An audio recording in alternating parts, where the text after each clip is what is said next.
Başkalar deydiken bu Eskar Muhtar'ne Muhtar Buğra'nınki balısı deydiken men devedim.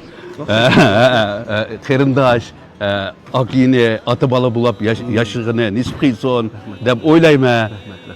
Hem de biz tunuşkandikin netçiligen icadiyet seperdi bilmandık. Mesela Nimişka, bir de Çiçki, Güle, Körmügün Rava, İzdeme Katarlık. Hazırca isimiz kelgin şu. Menimce onundan mı cek. Hem de şu Körmügün Rava degen bu icadiyet hem çoğunlakçı olup kaldı. Hem de halkıga erzidi dep qarayma.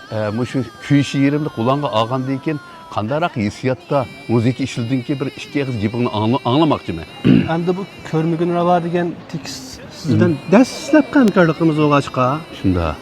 Evet kendiyken bunun acayip salmağının eğerliğini hem bununla kandarak işlep koytkan işte kılmay müzikinin daversini kenaytip oynuş kılıp tuncu kıtımlık ikimizden Ankara'da tutup çıkan nakşı olğan beden çıktı. Hem de mındak sılbayıtqa vakti adamın üzüge erzigine başqalağım erziydi o dep qarayma. Dostum bahardı mı? Tuzuydu çiçek. Tuyuksuz cimcitla toxtaydı yürek. Akıbet şu çağda nime yar yürek.